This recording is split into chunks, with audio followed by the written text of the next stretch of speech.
Friends, welcome back to our channel. ఇవాళ మన special వచ్చేసి ఇవాళ గంగబాయల కూర టమాటా. చాలా అంటే చాలా టేస్టీగా ఉంటుంది. ఫ్రెష్ గంగబాయల కూరని తీసుకొని ఇలా తుంచేసి పెట్టుకోవాలి. జల్లి గిన్నెకి కడుక్కొని దీన్ని వాష్ చేసుకొని ఇలా వడేసుకోవాలి. వాటర్ అంతా పోతుంది. దాని తర్వాత కర్రీకి సరిపడా ఒక కళాయి తీసుకొని ఆ కళాయిలో ఆయిల్ తీసుకోవాలి. అది హీట్ ఎక్కినాక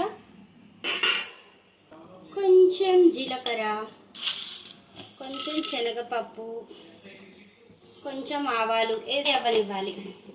వీటిని ఫ్రై అవ్వనివ్వాలి. కొంచెం అవి ఎర్రగా వేగాలి.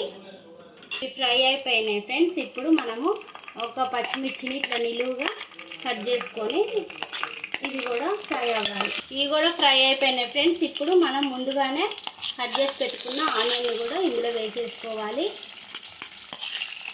ఆనియన్ కూడా వేసుకొని దీన్ని కూడా ఫ్రై అవ్వనివ్వాలి. ఇప్పుడు మనము దీనిని గోల్డెన్ కలర్ వచ్చే వరకు ఫ్రై చేసుకోవాలి.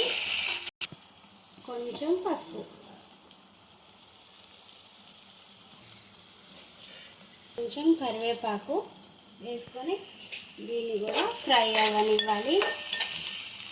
ఆనియన్స్ ఫ్రై అయిపోయినాయి ఫ్రెండ్స్. ఇప్పుడు మనం ముందుగానే తుంచి పెట్టుకున్న గంగబాయల కూరను కూడా ఇందులో వేసేసుకోవాలి.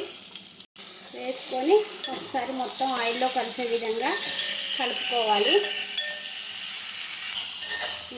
ఇది మధ్య మధ్యలో ఇలా తిప్పుకుంటూ ఉండండి ఫ్రెండ్స్, లేకపోతే అడుగు పట్టేస్తుంది. డైలీ బాయిల్డ్ ఎగ్స్ తింటాం, అలా ఉత్తయి తినబుద్ది కాక ఇలా కర్రీస్లో వేసుకుంటూ ఉంటాం. ఉడకబెట్టుకొని గుడ్లకి ఘాట్లు పెట్టుకొని ఇందులో వేసేసుకోండి. చాలా అంటే చాలా బాగుంటుంది.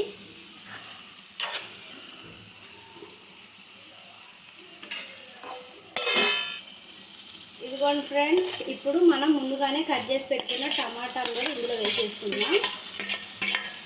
అంటే చాలా టేస్టీగా ఉంటుంది గంగబాయల కూర టమాటా. ఇప్పుడు మన టేస్ట్కి తగ్గట్లు సాల్ట్ ఇది ఒకసారి తిప్పుకోవాలి. ఇదిగోండి ఫ్రెండ్స్, మన టేస్ట్కి తగ్గంత కారం, కొంచెం గరం మసాలా, కొంచెం ధనియా పౌడర్ వేసే విధంగా కలుపుకోవాలి. ఇది ఒక్క 2 నిమిషాలు కారం పచ్చివాసన పోయే వరకు, ఈ కూర దగ్గర పడే వరకు ఉంచుకోవాలి.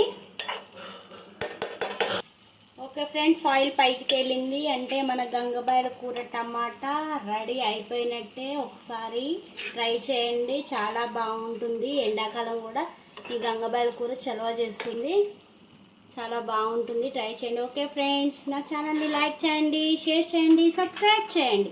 Bye friends.